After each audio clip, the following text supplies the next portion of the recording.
Good morning, students. So, today we are going to start the new chapter of social science, that is chapter 4, Literary Heritage of India. तो इस chapter में हमें जो हिंदुस्तान के India के जो literary part है उसके बारे में हम जानेंगे. इट मीन्स कि what is the scripts, how what were the languages and when the languages started, और scripts किस तरह से लिखे जाते थे, किस लैंग्वेज में लिखे जाते थे, और what are the important languages, और एंशियंट टाइम में कैसे किस तरह के लैंग्वेजेस का यूज़ किया जाता था अपने थॉट्स, अपने व्यूज़ को एक्सप्रेस करने के लिए. तो let's start. Man took help of expressions, symbols, drawings, and sounds to communicate his thoughts, ideas, feelings, and emotion to other. It means कि क्या बता रहा है कि पहले ज़माने में इन द एंशियंट टाइम जब कोई लैंग्वेज या फिर कुछ वर्ड्स स्टार्ट नहीं हुए थे, when the people don't know how to express their thoughts, they were using symbols, drawings and sounds, means different types of sounds to communicate his thoughts or his ideas, feelings and emotions. It means they were using the different types of sounds, science, अलग अलग science और symbols बना के और sounds के through अपने expressions, अपने thoughts और अपने आइडियाज़, फीलिंग्स, इन सबको एक दूसरे से कम्युनिकेट करते थे. This led to invention of dialects and scripts. Dialects means a form of language used in many areas, means जो अलग अलग एरियाज़ में, अलग अलग स्टेट में जो लैंग्वेजेस यूज़ होते हैं उनको डायलेक्ट्स बोलते हैं. तो जब अलग अलग सिम्बल्स और साउंड्स और ड्राइंग्स का इन्वेंशन जब लोग यूज़ करते थे अपने फीलिंग्स, थॉट और एक्सप्रेशंस को, आइडियाज़ को एक्सप्रेस करने के लिए, तो इनके हेल्प से ही लोगों में एक इन्वेंशन का माइंड में ये आया कि हम कुछ इन्वेंट करें, लिखें, स्क्रिप्ट लिखें. मीन्स स्क्रिप्ट, कुछ ऐसी चीज़ें बनाएं जिससे ईज़िली किसी को भी कुछ समझ में आए. और इसके लिए अलग अलग एरियाज़ ने अलग अलग तरीका ढूंढा, यानी अलग अलग स्टेट में. जैसे फॉर एग्ज़ाम्पल अगर मैं यूपी की बात करूं तो उनका स्क्रिप्ट अलग होगा, अगर मैं गुजरात की बात करूं तो उनका स्क्रिप्ट अलग होगा. तो एंशियंट टाइम में भी अलग अलग डायलेक्ट्स बनाए गए. This scripts contributed to the development of language. और इसी स्क्रिप्ट ने क्या डेवलप किया? लैंग्वेज को डेवलप किया. Over a period of time language was being use for expressions of thoughts. और धीरे धीरे जैसे जैसे वक्त गुजरता गया, जो लैंग्वेज है वो किस लिए यूज़ होने लगा? थॉट्स को एक्सप्रेस, अपनी सोच, अपने विचार और अपनी बातों को एक्सप्रेस करने के लिए यूज़ किया जाने लगा. The constructive use of language led to creation of literature. और इसका कंस्ट्रक्टिव यूज़ क्या होने लगा? लिटरेचर में होने लगा. यानी लोग लिखने लगे, इसको जनरल यूज़ भी धीरे धीरे होने लगा. From ancient time, Indian literature is known for its diversity and uniqueness. पुराने ज़माने में इंडियन जब लिटरेचर आ गया, जब लिखना पढ़ना लोग इन्वेंट कर चुके थे, तब literature is known for its diversity and uniqueness. Diversity यानी विविधता. मीन्स अगर हम इसका सिनोनिम बोलें तो हम कह सकते हैं वाइड वैरायटी ऑफ समथिंग. जो किसी चीज़ की अलग अलग वैराइटीज़ जो होती हैं उसको बोलते हैं डाइवर्सिटी. तो क्या बोल रहे हैं कि हिंदुस्तान में लिटरेचर किस चीज़ के लिए जाने लगा? डाइवर्सिटी और यूनिकनेस. यूनिकनेस यानी the something which is very different. Indian scholars divided ancient literature into Vedic and classical literature. Beside this, some folk literature was also popular. जब लिटरेचर चलन में आ गया, जब नॉर्मल हो गया, कॉमन यूज़ होने लगा, तो जो इंडियन स्कॉलर्स थे, यानी जो विद्वान लोग हुए, उन्होंने लिटरेचर को डिवाइड कर दिया, और उनको डिवाइड करके दो पार्ट में कर दिया, एक वैदिक लिटरेचर और दूसरा हो गया क्लासिकल लिटरेचर। और इन दो लिटरेचर्स के अलावा एक और लिटरेचर पॉपुलर हुआ, वो था फोक लिटरेचर। तो this is the just an introduction, जिसको हम आगे पूरे चैप्टर में देखेंगे कि लैंग्वेज और लिटरेचर कैसा था। So let's proceed, and the first part is language and literature. If we quickly look at the history, we can see an emergence of variety of languages since century. क्या बोल रहे हैं कि अगर हम again, because we are studying social science, तो हम बार बार history में जाते हैं। तो ये कह रहे हैं कि अगर हम फिर से फटाफट हिस्ट्री के मतलब पास्ट में जाते हैं, history means here history means past, अगर हम पास्ट में जाते हैं तो हम ये देख सकते हैं कि अगर हम जिस्ट देखें, यानी जो इमर्जेंस बोल रहे हैं, अगर हम एक जिस्ट देखें, एक सार देखें इसका, तो we can see an emergence of variety of language in centuries. अगर हम पूरी हिस्ट्री का सार देखें तो जो लैंग्वेजेस हैं, अलग अलग लैंग्वेजेस का सदियों से इस्तेमाल होता आ रहा है.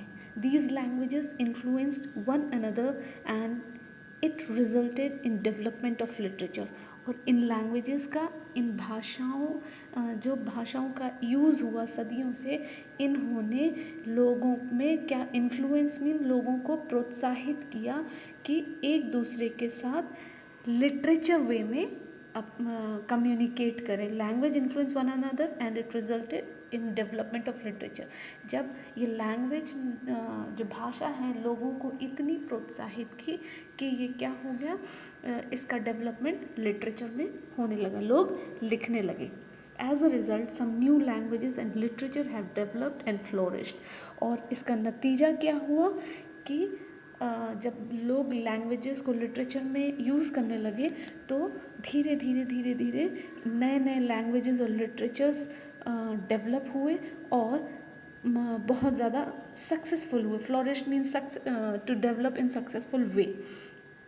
तो लैंग्वेज जब लिटरेचर में आया, लोगों ने इन्फ्लुएंस होकर जब इसको लिटरेचर वे में लिया तो ये बहुत ज़्यादा सक्सेसफुल हुआ. और इसका बेस्ट एग्जाम्पल है संस्कृत लैंग्वेज. कैसे? हालांकि we generally we never use Sanskrit language in our daily communication. Sanskrit का ज़्यादा यूज़ होता नहीं है, लोग कॉमन यूज़ नहीं करते, यानी लोग बातचीत अगर करते हैं या कम्युनिकेट करते हैं तो they never use Sanskrit language. But still Sanskrit की एक अलग इम्पॉर्टेंस है. क्या इम्पॉर्टेंस है? एक तो संस्कृत बहुत पुराने टाइम से है, और संस्कृत कोई भी रिलीजियस एक्टिविटी या फिर कोई भी रिचुअल होता है, तो चाहे वो किसी भी भाषा को बिलोंग कर रहा हो, चाहे वो इंसान किसी भी लैंग्वेज को बिलोंग करता हो, किसी भी स्टेट को बिलोंग करता हो, but that person will follow the Sanskrit language during that ritual. For example, अगर मैं गुजरात की बात करूं तो अगर यहाँ का रीजनल लैंग्वेज गुजराती है, लेकिन यहाँ पे जब भी पूजा पाठ होगी, कोई भी रिचुअल होगा, तो obviously the people will use the Sanskrit language. So the best example of this is Sanskrit language, and Sanskrit language is less in use in present time, जैसा मैंने बताया, बट रिलीजियस सेरेमनीज और वर्शिपिंग रिचुअल में Sanskrit language का ही use होता है, not other language. Generally, language provides opportunity for the humans for better expression and understanding. ये हमें भी पता है कि जो लैंग्वेज है वो हमें एक अपॉर्चुनिटी देती है, ह्यूमंस को अपॉर्चुनिटी देती है ताकि अपने एक्सप्रेशंस और अंडरस्टैंडिंग को बेटर वे में कम्युनिकेट कर सकें. यानी अगर if the language will not be there, तो it will be difficult to express something in front of someone, or to understand what the other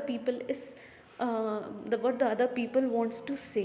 तो लैंग्वेज एक अपॉर्चुनिटी है ह्यूमन बींग्स के लिए, ताकि वो अपने एक्सप्रेशंस लोगों के सामने रख सकें और लोगों की बातों को समझ सकें. India's most ancient script is that of Harappan civilization, which has not been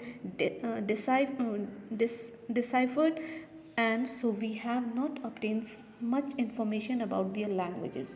सबसे पुराना स्क्रिप्ट ये हमें पता है कि हड़प्पा सिविलाइजेशन का है, और जो कि यहाँ पे deciphered means which is not which is means to succeed in reading, मतलब ऐसी चीज़ को पढ़ना का, ऐसी चीज़ों को पढ़ने में, ऐसे वर्ड्स, ऐसे लैंग्वेज को पढ़ने में अगर हमको सक्सेस मिल जाती है जो कि बहुत मुश्किल है, समझना बहुत मुश्किल होता है, that is deciphered.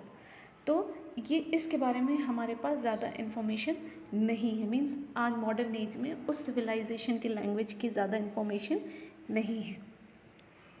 Maharshi Panini was a great Sanskrit grammarian. Grammarian वो होता है जिसको ग्रामर की बहुत ज़्यादा नॉलेज होती है, और सबसे बड़े ग्रामेरियन कौन हुए? महर्षि पनिनी, जो कि संस्कृत के बहुत संस्कृत लैंग्वेज के ग्रामर्स के बहुत बड़े स्कॉलर हुए। The most important book of this time is महर्षि पनिनीज अष्ट अध्यायी। उनकी सबसे फेमस बुक कौन सी, इंपॉर्टेंट बुक कौन सी? अष्ट अध्यायी। अष्ट मीन्स होता है आधा, 8, और अध्याय मीन्स होता है chapter. Which is a noteworthy book of Sanskrit grammar of 4th century। Noteworthy यानी इम्पॉर्टेंट, और अष्ट अध्यायी जो बुक है वो क्या है? संस्कृत ग्रामर 4th century की बहुत इम्पॉर्टेंट बुक मानी जाती है। Sanskrit considered the language of Aryans, language of sages और लैंग्वेज ऑफ स्कॉलर्स। ऐसा माना जाता है कि संस्कृत जो लैंग्वेज है मोस्टली आर्यंस बोला करते थे, और ये संत भी, जो सेजेस होते हैं, सेज होते हैं, ये लोग भी संस्कृत लैंग्वेज का यूज़ करते हैं, और जो बहुत बड़े बड़े विद्वान होते हैं वो भी संस्कृत लैंग्वेज का कॉमन यूज़ करते हैं। It has been accepted by all the international level that Sanskrit is the best language for the computer use. After the lots of researches, और संस्कृत के ऊपर बहुत ज़्यादा रिसर्च और बहुत ज़्यादा जब बहुत ज़्यादा स्टडी किया गया, स्कॉलर्स ने बहुत ज़्यादा प्रूफ दिए, तो इंटरनेशनल लेवल पे इसको मान लिया गया कि Sanskrit is the best language. और ये बेस्ट लैंग्वेज किसके लिए है? कंप्यूटर यूज़ के लिए सबसे बेस्ट लैंग्वेज किसको मान लिया गया? कंप्यूटर को। और देन आफ्टर क्या माना गया? कि Sanskrit was the chief language for knowledge, science, religion and philosophy. यानी नॉलेज, साइंस, रिलीजन और फिलॉसफी को लीड करने वाला कौन सा लैंग्वेज है? संस्कृत। यानी इन नॉलेज, साइंस, रिलीजन और फिलॉसफी का लीडर किस लैंग्वेज को मान लिया गया? संस्कृत को। रादर हिंदी, इंग्लिश, इन सब को छोड़ के संस्कृत को इन सब का लीडर मान लिया गया। तो ये तो हुआ कि हमारे जो स्कॉलर्स हैं उन्होंने कैसे लैंग्वेजेस को, मीन्स संस्कृत को कैसे प्रूव किया कि ये इंटरनेशनल लेवल पे सबसे बेस्ट लैंग्वेज है, प्लस कम्युनिकेशन के लिए हमें कैसे लैंग्वेज का हमारे माइंड में, मीन्स एंशिएंट टाइम में लोगों के माइंड में लैंग्वेज का माइंड में आया कि लैंग्वेज होनी चाहिए कोई, और जिसकी वजह से अलग अलग एरियाज़ के लोगों ने अपनी अलग अलग लैंग्वेजेस बना ली, और इस लैंग्वेज के थ्रू लोग इतने इन्फ्लुएंस हुए, इतने ज़्यादा प्रभावित हुए कि उन्होंने लिटरेचर शुरू कर दिया, और थ्रू लिटरेचर वो अपने थॉट्स, अपने आइडियाज़ को एक्सप्रेस करने लगे। Now come to see the ancient Indian literature. अब हम देखते हैं पुराने ज़माने के इंडियन लिटरेचर्स कैसे होते थे। पहला है Veda. Veda means knowledge, and in ancient time Veda is divided in 4 parts. They are 4 Vedas. Means अगर नॉलेज को हम डिवाइड करें इंडियन एंशिएंट टाइम में, एंशिएंट लिटरेचर में, तो वो 4 तरह के होते थे, और वो कौन कौन से थे? ऋग्वेद, सामवेद, यजुर्वेद और अथर्ववेद। तो let's see what is Rigveda. Rigveda is the most ancient work or you can say book of Indian literature. It consists of 1028 verses. It is a wonderful work divided into 10 divisions. Rigveda सबसे पुराना बुक माना जाता है इंडियन लिटरेचर का, और इसमें 1028 versus हैं। Verse यानी छोटे छोटे छंद जो पार्ट होते हैं, और ये बहुत अच्छा बुक है जो कि 10 पार्ट्स में डिवाइड किया गया है। और मोस्ट ऑफ द पार्ट्स जो हैं वो किस में यूज़ होते हैं, जब भगवान की आरती होती है या पूजा होती है तो उनके ज़्यादा से ज़्यादा वर्सेस या ज़्यादा से ज़्यादा जो पार्ट होते हैं, छंद होते हैं, उनको यूज़ किया जाता है। दे were use during the yajnas. यज्ञ जब होता है यानी मंत्र और जब पूजा पाठ होती है तो इनका ज़्यादा यूज़ होता है। Among the verses those worshipping Usha are fascinating. क्या बोल रहे हैं कि इन सारे छंद और जो इनके जो एंशियंट बुक के जो 1028 वर्सेस में से सबसे अच्छा वर्स कौन सा है, सबसे अच्छा छंद कौन सा है, जब सुबह की जो देवी है, डॉन यानी क्या होता है, सुबह का सबसे पहली रोशनी जब पड़ती, मतलब जब सबसे पहला भोर होता है, सूरज नहीं निकला होता और उजाला हो जाता है, उसको डॉन बोलते हैं। तो उस देवी की जब पूजा की जाती है तो इस छंद, इस वर्स का यूज़ किया जाता है, जो कि बड़ा अट्रैक्टिव होता है, सुनने में भी बड़ा अच्छा लगता है कानों को। This work described political, social and religious matters of Aryans who were residing the region of Saptasindhu.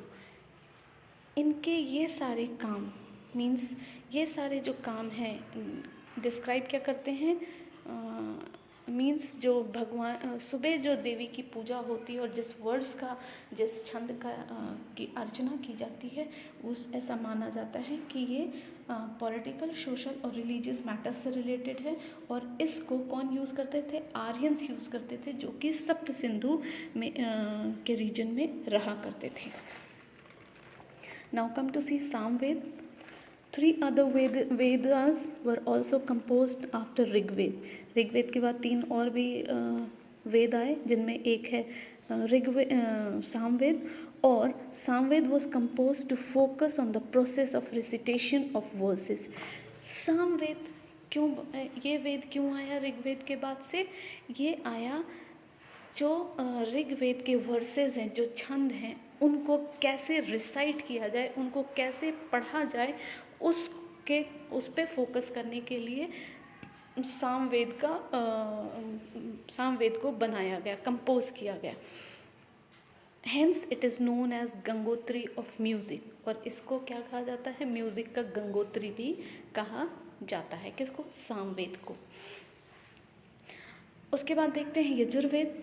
It is called Veda of yajna, यानी जो मंत्र होते हैं उनको कहा, यजुर्वेद को यज्ञ का वेद भी कहा जाता है। और it is compose in both the forms, prose and verses. Prose यानी अगर आप स्टोरी, जो बड़ी बड़ी स्टोरीज़ होती हैं उसमें भी इस वेद का यूज़ होता है, और छंद जो छोटे छोटे पार्ट होते हैं उनमें भी इसका यूज़ होता है। This describe the hymns recited at time of yajna. जो मंत्र यज्ञ के टाइम पे जो बोले जाते हैं उनमें इसका इस्तेमाल होता है। फिर देखते हैं अथर्ववेद, जो कि अलग अलग रिचुअल्स और संस्कार में यूज़ होते हैं। अथर्ववेद का इस्तेमाल रिचुअल्स और संस्कारों में यूज़ किया जाता है। लास्ट है उपनिषद, यानी इन 4 वेदों के बाद एक और लिटरेचर आता है, वो है Upanishad. The Upanishadic literature gives us vivid description and analysis of the beginning of the universe, the mysteries of life and death, materialistic and spiritual world etcetera.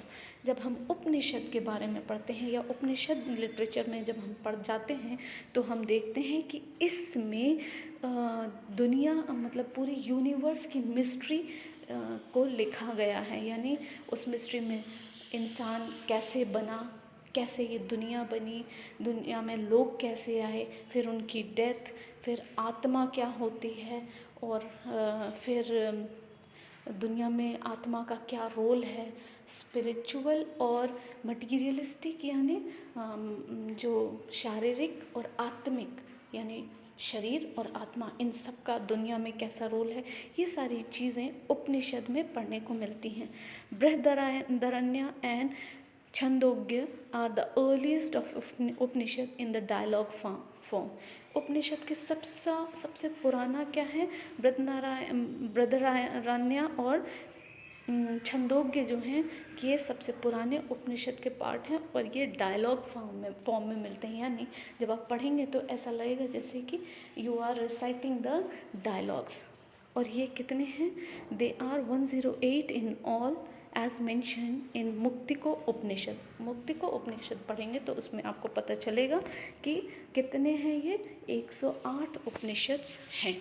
तो these are the ancient Indian literature, जिसमें 4 part हैं। कौन कौन से, सबसे पहला ऋग्वेद, फिर सामवेद, यजुर्वेद, अथर्ववेद और उसके बाद आता है एक उपनिषद।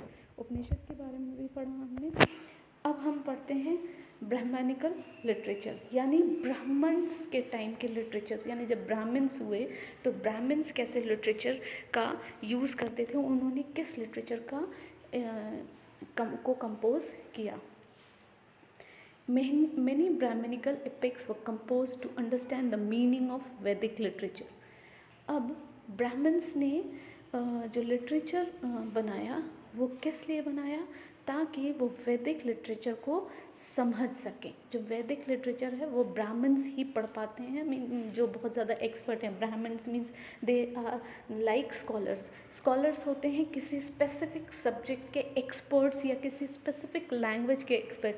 लेकिन जो ब्राह्मण्स होते हैं उनको बहुत सारी लैंग्वेजेस का भी नॉलेज होता है और बहुत डीप में होता है उनको किसी भी लैंग्वेज का नॉलेज।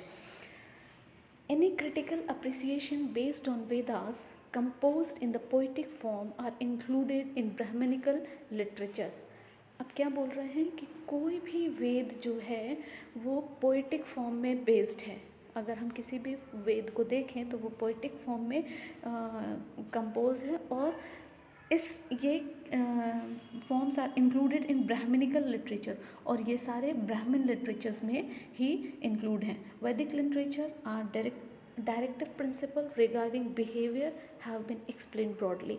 और इस लिटरेचर में बिहेवियर जो कैसा नेचर, कैसा बिहेवियर होता है, इसको बहुत डिटेल में एक्सप्लेन किया गया है। यानी जो लिटरेचर है उसका ओवरऑल बिहेवियर, मतलब क्यों और कैसे, कहाँ, इन सब चीज़ों को बहुत ब्रॉडली एक्सप्लेन किया गया है। Next come to see Aranyakas. What is Aranyakas? ये ज़्यादातर आर्यंस यूज़ करते थे। और ये क्या था, Aryans use to spend their last phase of life in Aranyakas. Aranyakas, और या आप कह सकते हो फॉरेस्ट। तो जब आर्यंस का टाइम, जो आर्यन पीरियड था, आर्यंस जब राज कर रहे थे, उनका शासन जब एंड में था, तो उन्होंने अपनी लाइफ का ये लास्ट फेज़ अरण्यक में स्पेंड किया और आश्रम बनाया उन्होंने। और उन्होंने लिटरेचर एक कंपोज किया जो कि फ़िलॉसफी पे बेस्ड था, which was the result of their deep thinking. और उस फिलॉसफी में उन्होंने अपने बहुत डीप थिंकिंग को मेंशन किया था, और इसलिए इसको किस नाम से जाना जाता है, it is known as Aranyakas. फिर Vedangas. The Vedangas literature deal with religious practices and rituals, grammar, astrology and astronomy. ये पढ़ के भी समझ में आता है कि वेदांग्स जो हैं वो रिलीजियस प्रैक्टिस और जो रिचुअल्स, जो पूजा पाठ होते हैं, इनमें सबसे ज़्यादा, इन सब चीज़ों से ज़्यादा डील करते हैं। Now come to see the some holy books की, उनको कैसे लिखा गया, किस लैंग्वेज में लिखा गया। तो let's see, the Ramayana and the Mahabharata are 2 great Indian epics. सबसे पुराने एपिक्स हैं कौन से, रामायण और Mahabharata. The present form of this epics can be traced back to the 2nd century। और इनका जो लेटेस्ट फॉर्म है उसको पढ़ने से हमको जब हम पढ़ते हैं तो 2nd century में पुराना देखने को मिलता है। यानी when we will read that the present epic, तो उसमें हमको जो 2nd century के टाइम के जो 2nd century का जो टाइम था वो हमको देखने को मिलता है या पढ़ने को मिलता है। The Ramayana has the story of Ramachandra the king of Ayodhya. जब हम रामायण पढ़ते हैं तो उसमें क्या पढ़ते हैं कि जो अयोध्या के जो राजा थे राम, उनके बारे में, उनकी पूरी लाइफ, उनकी पूरा हिस्ट्री, उनके बारे में, हिज बर्थ, हिज स्ट्रगल, ये सारी चीज़ें, उन्होंने कैसे दुनिया से स्ट्रगल किया, उन्होंने क्या क्या सक्सेस, कैसे उनको कामयाबी मिली, कैसे वो राजा बने, ये सारी चीज़ें हमको रामायण में पढ़ने को मिलती है। The Ramayana is the smaller epic than the Mahabharata. जबकि रामायण में किंग ऑफ अयोध्या राम के बारे में पूरी स्टोरी, इस हिस्ट्री जानने को मिलती है, but still it is the smaller epic, यानी स्मॉलर पार्ट ऑफ महाभारत, मतलब महाभारत से छोटा एपिक है, यानी कि इसमें जो भी स्टोरी है वो महाभारत से बहुत छोटी है। महाभारत की जो हिस्ट्री है उससे बहुत छोटी हिस्ट्री रामायण में है। It narrates many attractive stories of adventure, और इसमें बहुत सारी अट्रैक्टिव स्टोरीज़ हैं एडवेंचर्स की। एडवेंचर्स मीन्स जो अगर हम बोलें कि अलग अलग खोज हुए, एडवेंचर्स हुए, उन सब की बहुत सारी क्या हैं, अट्रैक्टिव स्टोरीज़ हैं, यानी ऐसी ऐसी कि लोग क्यूरियस होते हैं जानने के लिए, ऐसी स्टोरीज़ हैं। So, the Mahabharata is the world's largest epic. अब कह रहे हैं कि रामायण जो है वो महाभारत के कंपैरिजन में छोटा एपिक है, बट जो महाभारत है वो पूरी दुनिया का सबसे लार्जेस्ट एपिक माना जाता है। अभी आप बोलोगे कि epic means it is a form of poem, long form of poem है, और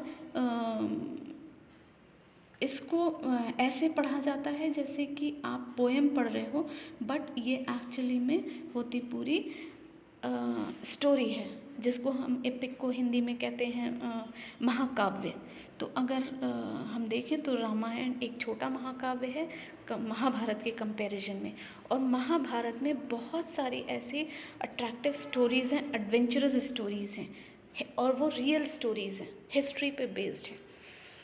और महाभारत जो है वो वर्ल्ड का सबसे लार्जेस्ट एपिक माना जाता है, जिसमें 1,00,000 वर्सेस हैं। वर्सेस यानी छोटे छोटे काव्य, छंद। This describe the war between Kauravas and Pandavas. Besides it also consist of numerous stories.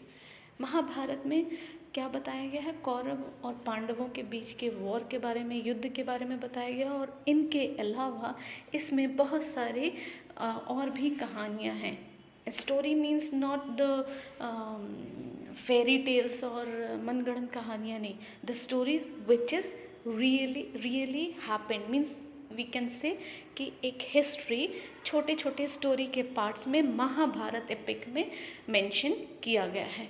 The Bhagavad Gita, a part of Mahabharata, expounds the deep philosophical principle. अगर हम महाभारत की बात करें तो उसमें ही भगवद गीता भी अगर हम भगवद गीता की बात करें तो वो भी महाभारत का पार्ट है, और वो फिलोसफिकल सिद्धांतों को क्या करता है, थोड़ा सा डीप में समझाता है। मीन्स अगर हम महाभारत पढ़ें तो उसमें हमको भगवद गीता भी एक पार्ट मिलता है, जो कि हमें फिलोसफिकल प्रिंसिपल्स के बारे में बहुत डीप में पढ़ने को मिलता है। It conveys the message of achieving मोक्ष और साल्वेशन थ्रू ज्ञान, कर्म एंड भक्ति। और इस भगवद गीता में ही हमको क्या मैसेज मिलता है कि कैसे इंसान जब पढ़ता है तो उसमें ये सीखने को मिलता है कि कैसे इंसान मोक्ष प्राप्त कर सकता है, कैसे ज्ञान प्राप्त कर सकता है, उसको कैसे कर्म की समझ होती है, और कैसे वो भक्ति कर सकता है, मीन्स वो कैसे भक्ति में डूब सकता है। मोक्ष, ज्ञान, कर्म, भक्ति, इन सब का नॉलेज भगवद गीता से ही मिलता है, और Bhagavad Gita is a part of Mahabharata. Both the epics, the Ramayana and the Mahabharata, have been influencing millions of Indian and the literature for a long time. अब जब हम महाभारत की बात करें तो ये इसको पढ़ने से लोग, बहुत से लोगों को क्या हुआ, बहुत से लोग इन्फ्लुएंस हुए इस एपिक को पढ़ के, रामायण और महाभारत महाकाव्य को पढ़ के लोग बहुत इन्फ्लुएंस हुए, यानी बहुत से लोग प्रभावित हुए। इंडियन लोग प्रभावित हुए, ना सिर्फ इंडियन, अगर आप फॉरेनर्स देखें तो बहुत से फॉरेनर्स भी इस महाकाव्य से प्रभावित हुए। और इसने इस लिटरेचर ने सिर्फ पढ़ने से ही नहीं, इसके लिटरेचर ने भी लोगों को बहुत इन्फ्लुएंस किया, बहुत समय तक, लंबे समय तक। They have implanted motivational seeds of संस्कार इन द इंडियंस। अगर हम संस्कारों की बात करें, यानी अगर हम इंग्लिश में बोलें तो मैनर्स और डिसिप्लिन्स और एटिकेट्स की बात करें, मैनर्स और एटिकेट्स यानी तौर तरीका, रहने सहने के संस्कार जिसको हिंदी में कहते हैं, अगर हम इनकी बात करें तो हमें ऐसा माना जाता है कि इन दो जो ग्रेट एपिक्स हैं, महाभारत और रामायण, भगवद गीता, इन रामायण और महाभारत से ही हिंदुस्तान में संस्कार की नींव डली। यानी जब इन दो एपिक्स को लोगों ने पढ़ा तो लोगों में लोग इतने इन्फ्लुएंस हुए कि इनके अंदर संस्कार, उनको समझ में आया कि व्हाट इज़ संस्कार, कैसे लोग कर्म करें, कैसे कैसे कर्म करें कि लोग दुनिया से अगर जाएं यानी मोक्ष प्राप्त करें तो उनको शांति मिले, कैसे वो भगवान की भक्ति में लीन हो सकते हैं। ये सारी चीज़ें रामायण और महाभारत से ही इन्फ्लुएंस होके इंडियंस में आई। During this period of Sanskrit literature was produced, और इसी पीरियड में संस्कृत लिटरेचर को प्रोड्यूस किया गया, which contained a good combination of religious and worldly aspects of life। और संस्कृत लैंग्वेज को जब प्रोड्यूस किया गया तो इसमें किसका कॉम्बिनेशन बहुत अच्छा था, combination of religious and worldly aspects of life. दुनिया और दीन और दुनिया, यानी रिलीजियस यानी दीन यानी आपका जो भी रिलीजन है वो, और वर्ल्डली यानी जो दुनिया है उसके बारे में बहुत सारी चीज़ें, इन सारी दोनों चीज़ों का कॉम्बिनेशन इस संस्कृत लैंग्वेज के थ्रू रामायण और महाभारत में डाला गया, और इसी टाइम पे संस्कृत लिटरेचर को प्रोड्यूस किया गया था। The Purans played an important role in explaining initial Vedic religion of earlier time. During this period, many scriptures and Smriti Granthas were composed. These scriptures dealt with science and philosophy. For example, Kautilya's Arthashastra is a book of management as well as book of various topics such as arts, mathematics and other sciences. The Smriti Granth as explains the religious teaching, laws and customs. पुराने ज़माने में हर subject की अलग अलग books नहीं हुआ करती थी, यानी मैथ्स की अलग, साइंस की अलग, सोशल की अलग, इंग्लिश की अलग। तो उस टाइम पे इंग्लिश का कोई रोल नहीं था, लेकिन कुछ स्क्रिप्चर्स होते थे जो कि साइंस और फिलॉसफी से डील करते थे, और वो अर्थशास्त्र की एक अर्थशास्त्र जैसी बुक होती थी जिसमें मैनेजमेंट, मतलब ये बताया जाता था कि हमको कैसे मैनेज करके चलना, मैनेजमेंट यानी फाइनेंशियल, इकोनॉमिक, अकाउंट, ये सब चीज़ें कैसे डील कर सकते हैं। और इस तरह के अलग अलग सब्जेक्टिव टॉपिक्स हुआ करते थे इन जो पुराण्स होते थे। जो पुराण था, जो पुराण एक एपिक है, पुराण है, उसमें उसका भी बहुत इम्पॉर्टेंट रोल था। क्योंकि इससे लोगों में अलग अलग नॉलेज आई, जैसे आर्ट, मैथमेटिक्स, मैनेजमेंट, ये सारी चीज़ें इस पुराण से ही लोगों ने सीखा। So this is enough for today. We will continue in next class. Till then, take care of yourself. If you have any doubt in this class, then you can ask. Till then, thank you.